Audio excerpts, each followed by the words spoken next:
What's up, y'all? Dylan Rush with Cage Side Press, joined today by a UFC lightweight boasting a 14-5 professional record, coming off a magnificent, sensational, thunderous, emphatic knockout victory over a highly touted Australian prospect, the pride of Governador Valadares, Brazil, Nikolas Iron Motta. How you doing, Nicholas?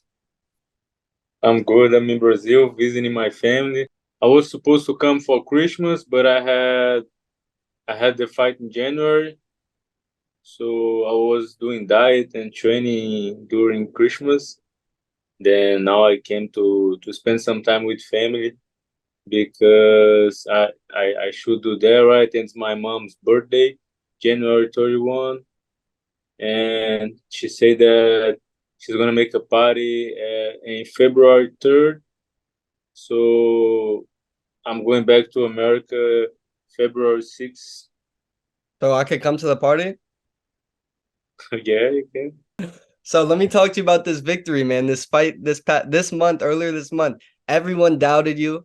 You were the biggest underdog on the card. You had Tom Nolan, your opponent, was calling this an easy fight. He predicted a violent finish. It only took you 65 seconds to put him away. So they're calling you the parlay killer now. How did it feel to be the parlay killer? How did it feel to get that early finish in that moment? Like, what was going through your mind right after it happened? Yeah, it was good. And Tom Nolan, he's so good.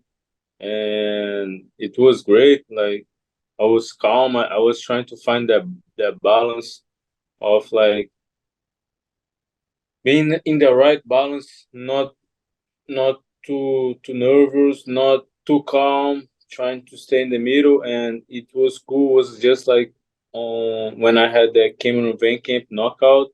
It was funny because sometimes when you have like a good knockout, sometimes it happens when you under all the adrenaline and shit. But those something that happened on those both knockouts that is cool is that I was the same time we can't say we don't have adrenaline because we are fucking in a UFC fight in front of so many people watching. But at the same time, I was like, after I did everything, I was like calm. After I finished the fight, I was like calm and talking with everybody, and it was a good performance. Yeah. So you said America, Brazil, and America. But yo, I think a lot of fighters they say how the fight game and fighting, it's a lot of it is mental. Going into it, it's not all physical, it's not all this or that. A lot of it is mental. Do you feel like you had a different mentality going into this fight with Tom Nolan as opposed to the fight in November with Trey Ogden? Oh, for sure, that made all the difference. And now I can see that in this game, in this sport and this game, it's not so much about like physical. It's not like who's the strongest, who's the guy who has the better conditioning or better technique. I think like the main things, the guy who is better mentally. I think the mental part is everything, and that's why we can see guys like Jim Miller doing so good, and like the guy that's the greatest of all times to me, that is Anderson Silva. When he got signed to UFC, he was 34 years old, but he had a lot of experience fighting in Japan, in England, and Brazil. And I think that I now I found it my how can I say my Your stride, your should balance help. on the right Yeah, mindset. yeah. But Jim Miller, he's a gangster, bro. Oh, he is for sure. Mm-hmm. Uh, Yeah, and I had a talk with Tom Nolan after. We even now talk in social media, and I was telling him the same thing, and I think he even posted something after saying that he was happy for me, and but at the same time he told me he trained like 5 months for the fight. He did everything right, made a lot of sacrifice, and that's just part of the game. And for sure, just like I did, learned a lot from my loss and from my UFC debut loss. I think he's gonna come back twice as better too. What is he? 23 years old, right? He has a bright future. He was Yeah, undefeated before. Yeah, but yeah, bro, he was he was good as he is good as fuck. Hmm. So it was a big win, right? Definitely, I And think a huge win for yeah, you. But you yeah, think what like you don't want to talk about your game plan before the fight. You don't want to go too much into it. But was the game plan like from this like is it did it play out the way you expected? Like you were gonna go at it from the start. Like you didn't hesitate at yeah, all the counters or anything. yeah, because I knew that he was just he was super aggressive, has a lot of knockout power, and I knew he was so aggressive, and it's similar to my style too, right? I just like my fight against Trey, I didn't perform good, and the game plan he had, it was like anti like scrap. I don't know, like he avoid car crashes, and all I want is car crashes, and I was studying a lot, just engaged before the fight too, and I think it's the style that I like to study, and I studied some of Alexander Volkanovski too, especially when he fought Mike Holloway, Hmm. because the height difference was so big, just like me fighting Tom Nolan, and yeah, I think both me and Tom Nolan, we are the type of guys that UFC likes and that everyone loves to watch because we really do bring violence to the fights. Hmm. Definitely, definitely. But every, as you mentioned just now, every fight so far in your UFC career, except for that one no contest, has been a knockout. Whether you win or you lose or draw, fans tune in to see violence when Mota fights, right? Yeah, So do you probably believe that's why they you think gave you're me one of the another most chance. exciting fighters, right? One of the most exciting in the roster. Probably that's why they kept me in UFC. Yeah, I think so too. The fans want to see you fight, bro. That's half the battle. Like, of course you want to win every fight, but if the fans want to see you fight, like even Tony Ferguson now. I mean, you were not on any type of skid like that, but like this guy's lost what, 12 fights in a row. He's sticking around. Of course, he was like he's a legend, but like the fans just want to see him fight. You could lose three fights, but if it's all great fights, you know, it is what it is. Yeah, it's just like Matt say, right? What Matt say the other day. Some Yeah. bullshit. Oh no, he But said he told me sometimes, yeah.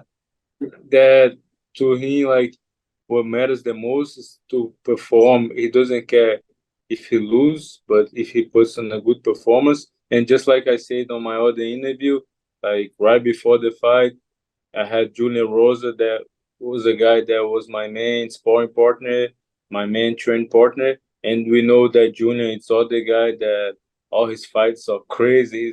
He's violent as fuck. He's like killer be killer type of fighter. It's the type of guy who deserve earns bonuses every time he fights, and he says something really cool to me right before the fight. That was, I I don't, well, all I want from you is just effort. I don't care about winning or losing, or I don't care about winning or losing. I just want effort. That's it. And I was walking to the cage, and I was saying two things: walking to the cage and inside the cage. There was effort, and I'm ready to die. Fuck yeah. Hell yeah. You just stole my next question. My next question was how much did Julian Erosa help you? And you had was that the first time he was in your corner, right? First time, and he said that he was happy because it was the first time ever that he was cornering someone in UFC. Really? That was the first time ever? Oh, Yeah, cool. yeah. Okay, good.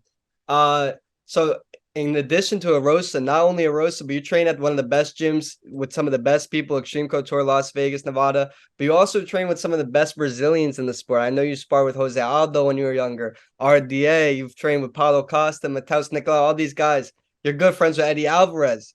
Why does everybody love Nikolas Motta? Why you get along with everybody?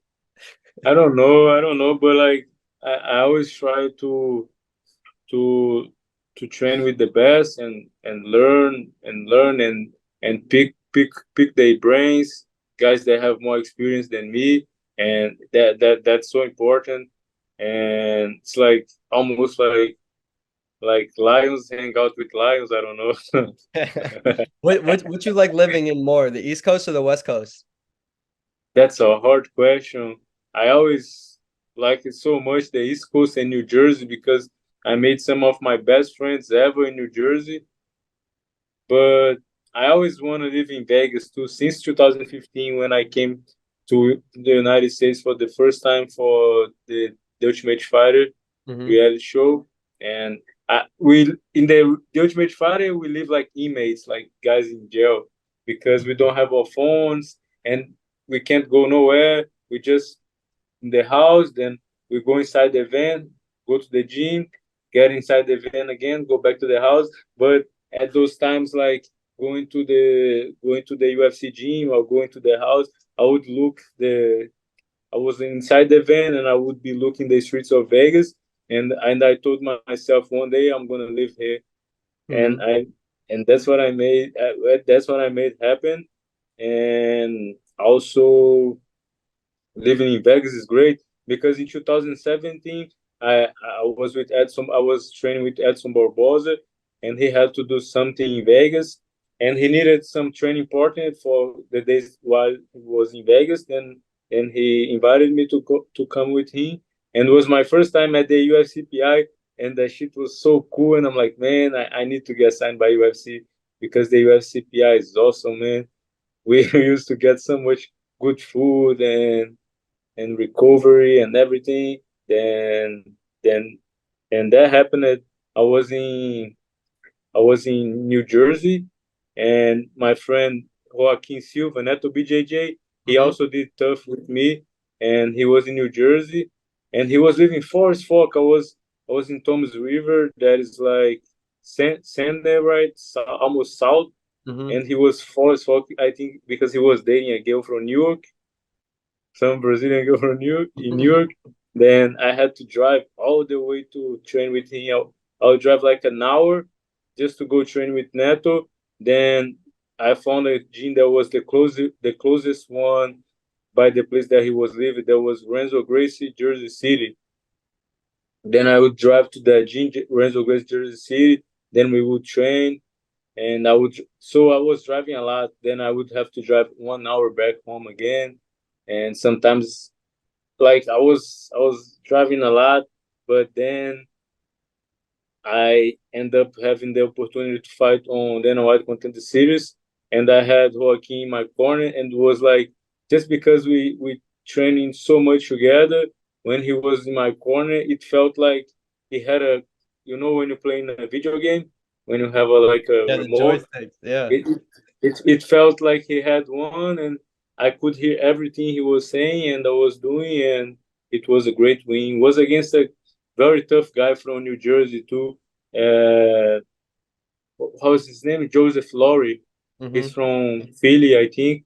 A very tough guy. I remember when he was undefeated and cage field champion, and I beat that motherfucker. He's a very tough guy. Oh, yeah.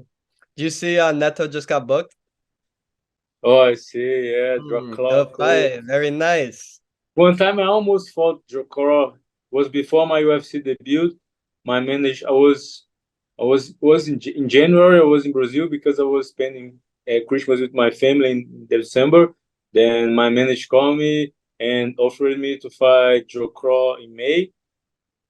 But In at the what same promotion? time, In UFC or something else? in UFC, Oh. that was after contender, Hmm. and but at the same time, I was thinking about fighting Jim Miller, and even one of my friends, I'm not gonna say the name, but he told me, like, "Oh, you should try to fight Jim Miller. I think it's a good idea for you." Then I even post on my Instagram because when sometimes when I get a fight, I get so excited. I can't wait to tell everybody and to post on social media. Then I posted the picture of me and Dracula. I even made by myself. I found the best picture of myself, the best picture of Dracula, and I put the picture and I put the picture. But then my manager called me, "What are you doing, motherfucker? You didn't sign a contract yet." I was trying to. I just heard that Jim Miller opponent pull out. I'm trying to get you this fight. Then oh shit. Then I got the Jim Miller fight. I think it was 5 weeks to get ready. 5 weeks to And get ready, and it's Jim Miller, yeah, and it's your UFC yeah, debut. yeah. And I told Andre Pederneiras. and he was like, brother, RDA is fighting the same card, and he's fighting Rafael Fiziev, and I just connected dots. I don't know if that's the right slang. I just connected dots and was like, okay, Fiziev fights like me, a orthodox striker that kicks a lot, just like I like to do. Even he likes to throw a left hook like me too. That 2-3 and RDA, it can be like Jim Miller because he's southpaw and he grapples a lot. Then I'm like, oh, that's amazing. Then I went to Rio and did that 5 weeks, out there in Brazil. The only problem was that in sparring, I torn my MCL. So while I was fighting Jimile, when he was kicking me in, because he loves to kick people Yeah, when in he the fight beginning. orthodox guys. He loves to kick in their front leg, and Hmm. there was exactly the leg that had the torn MCL. So sometimes I would attack, and he would kick, and I would lose all my balance. It was like if I got kicked like slowly on my torn MCL, my leg would fly, and I would lose all my balance. And there was there was a little bit of problem in the fight, but at the same time, he's so good and he could see everything. I was fighting. It was my debut. I think I was a little bit too emotional Hmm. and fighting with my balls too much. And I think like because in the first round I almost dropped him with a right cross, and I think that he has so much experience that he saw that when I was throwing the right cross, I was dropping the left. Then in the second round, when I throw my right cross and dropped a little bit of my left hand, he catch me with Okay. the front hook. And you know something, like when I got the fight with Jamil, I was like, okay, he's the guy who has the highest numbers of fights in UFC history. But let's look the good side. I have a lot of tape to study, right? So every day in the morning, I would be drinking coffee and watching his fights. And when I watch his fights, he used to have a very strong backhand, and always his front hand in the videos it looked like it sucks, and that was the hand that he knocked me out. Then And you thought motherfucker has that. so Yeah. much experience, like so he could read and see everything while I was trying to fight with my balls and emotions or something. He was just chilling, and he got I clapped. He got clapped. I want to say that he got clapped. Then he Yo, but just reorganized. when you guys fought, he probably had more fights in the UFC than you had in your whole career, like out of the UFC. Like your Oh whole yeah, professional career, you probably had like 15 yeah, fights and he had like 20 UFC fights. So you're crazy for taking yeah, that on 5 weeks notice. yeah. I Torn think his MCL UFC too. his UFC debut was in 2008. And 2008 was my kickboxing debut. I had 15 years old. That's crazy, bro. I'm always gonna think you're crazy for taking, but I understand because it was your debut, you want a big name and stuff. But And I was so mad because I was supposed to fight Damir Hadzovic, and I I made a remember dumb that. I mistake remember. that I got injured and pull out the fight. And I think also I was like, man, I need to prove UFC that I kind of want some like to prove them and get some redemption. You know what I mean? Of course.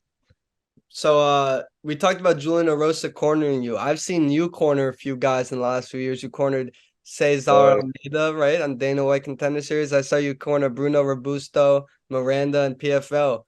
How important is it to you to be a good teammate to help fellow fighters reach their goals in this sport?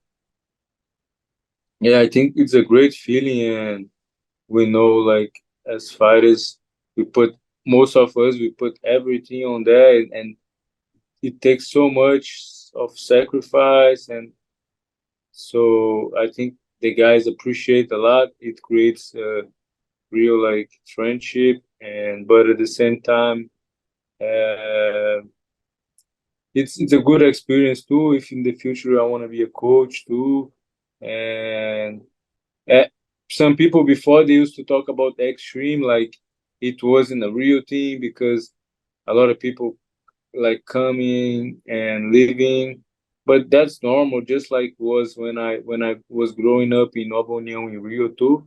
All the times I did met so many different fighters because a lot of guys would come from Europe, from the States, from all over the world to do camp in Rio, and it can be the same thing in Extreme Couture too. But I'm gonna be honest with you, I train in a lot of teams already, and to me, Extreme is the place that I felt most comfortable, and that I felt that I felt that I can do my best, and that I felt like I had the best connection with coaches and teammates, and I love that place, Extreme Couture, Hey, Seth. and Vegas is my new home now. Mm-hmm. And it seems like you're improving with each fight, and that's all you can ask for, right? You're improving every day, training with all these great guys, and you found your head coach, Hey Cepho, so that's great. What's next for you, Mota? You had a great knockout. What was it, 65 seconds? You start off the year strong. Would you prefer to fight, if it's your choice, in the Brazil card at home? Maybe your family get to see you fight in person, or UFC 300, man. What's up, UFC 300? Oh, oh my God. That's a dream, just like when I was supposed to fight my first pay-per-view in Miami, and that thing, the accident happened. And yeah, imagine fighting a pay-per-view card. Maybe after in the interview, I say some stupid shit and I get famous. Yeah, exactly. Yo, like I know the UFC 300, they want to make it like the highest ranked fighters like Gaethje, Holloway, this championship fights. But what they should do, at least on the prelims, is just have the most exciting fights. Like forget about like the rankings and this and the titles. Like you are one of the most exciting fighters on the roster, in my opinion, and a lot of fans' opinions. To see you, I thought of three potential opponents. I'm gonna name them that I would love if you fought one of these three guys at UFC 300. It could be the fight of the night, even with all the great fights. Nazim Sadikov, the guy from Law MMA, he fought Terrence McKinney. He just had the fight of the year in November with Slava Klaus, right? Vyacheslav Borshev. The second guy, Slava Klaus, the other half of that fight. Two of the most exciting lightweights that bring it. Both those fights would be so excited. And then another guy that I just mentioned, Terrence McKinney. Nikolas Motta, Terrence McKinney, UFC 300 prelims. How does that sound? Sounds good. Let's do it, bro. We got to push for it. I think that would be like, imagine that's the first fight of UFC 300, Motta versus Terrence McKinney. I feel like that would be amazing. Any of those three guys, Yeah, he's a white guy too. He comes right from the beginning. He comes to kill or be killed too. you say He's a a white. white, white, white, white. Wait, what are you saying? WILD. Oh, Oh, I say that. wow. I thought you said Terrence Wow. McKinney is a white guy. No, wild, wow. Yeah, I you need guys to are use all my tongue a little bit more. Wow, wow. you guys are all crazy. You guys are all wild. So yeah, that would be great. Uh, Porra, so caralho. I heard not many people could hold you down in the training on the mats, but the fat Danish could control you on the ground. Yeah, that fat motherfucker. Mads Brunel. I hope we see Mads in PFL, Yeah, man. I can't wait for. It's gonna be fun in February when that fat ass comes from Denmark. We're gonna train hard and we're gonna be ready to beat anyone in the world.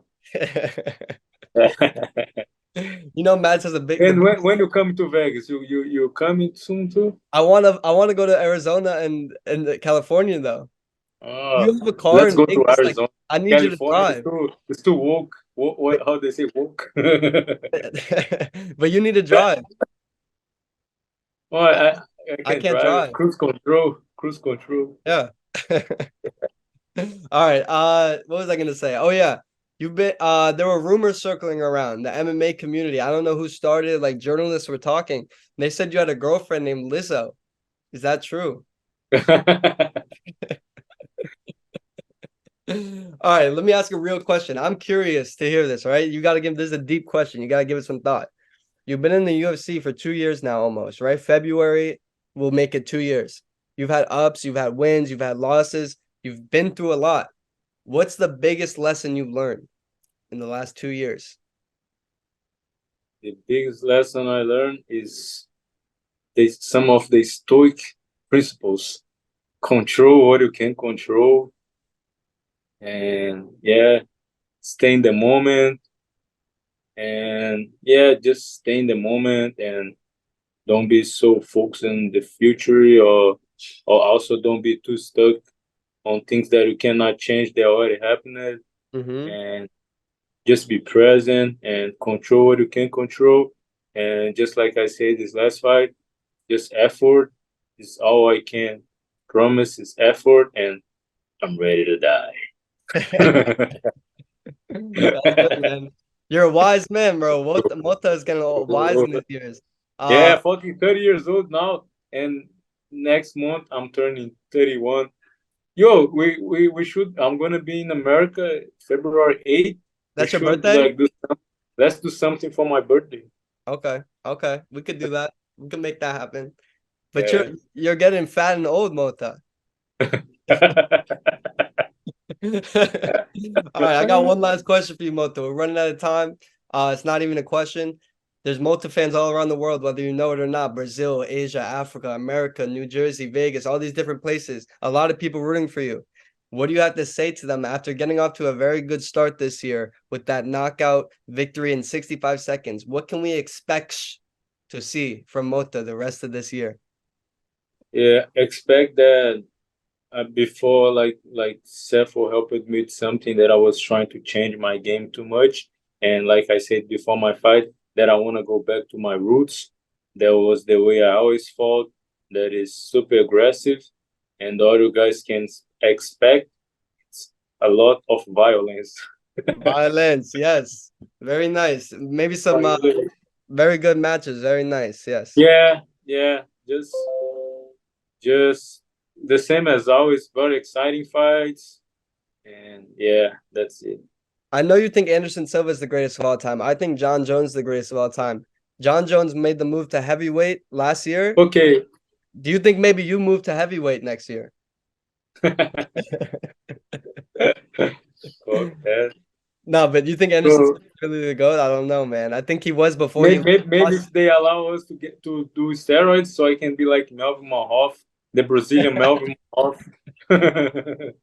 All right, Mota. You're coming back in 2 weeks. Maybe we'll do something for your birthday. When's Matt's gonna be back for your birthday? Yeah, he's gonna be when? What he said, February 3 or something. I don't know. He said he was opening a gym to help people lose weight. He's gonna. He's trying to lose weight. He was gonna call it Mota. What was it? Mota MMA? Mota MMA, That's not what it was. Mota Fitness, All right, yo. MMA, MMA Mota. MM Mota. No, that's not what it was. We said something else. You remember what I said? We can't say it on the interview though. All Uh, right, yo, thank you for taking the I time. just have to say something else. I never fuck nobody over. All I have in this world is my word and my balls. I got one thing to say. You understand that? I thought you were gonna shout me out after you won your fight. I thought you were gonna give me credit. Say Dylan helped me with the mentality. He would coach me through it, but no, I don't get anything, man. That's crazy. God damn it, motherfucker. All right, yo. Have fun with your family in Brazil. I'll see you in Vegas. If I can't make it for your birthday, I'll come in the next month or so. Listen, I was just talking to somebody about he lives in Vegas. He has a wife and a kid, but he has a spare room, and he said I could live there for the month of March. So I think I might Oh, come to Vegas for a whole month. I'll come to XC every day and make some stuff happen. let's You bring do me it. to the PI? Yeah. Oh, the last thing we didn't get to talk about, bro. I thought that you was trying to get like Yeah, but internship. that's for the summer. I want to come even before that. No, but I'm moving to Vegas long time. I mean, long term, like Yeah, you've been saying that for a long time, you next cocksucker. year. I need to save money Uh, first. I've been focused too much on the MMA stuff. I'm not making any money. I gotta get a real job, make some yeah, you money, gotta and then I move out. stop being focused on women and Yo, but listen, you should have got a bonus just last week or 2 weeks ago. oh nice. But you know why you didn't get a bonus? Because What? you already ate $200,000 worth of food at the PI every day. That's what I say. They were gonna give you the bonus, and they said no. He eats too much food at the PI. You don't get a bonus. Yeah, he already cussed. He already gonna go cuss $70,000 in food at the UFCPI. All right, man. Have fun in Brazil. I'm gonna All see you right. next month. All right. All right. See you. I'll see you, What man. the fuck? Keep fighting with your balls, motherfuckers.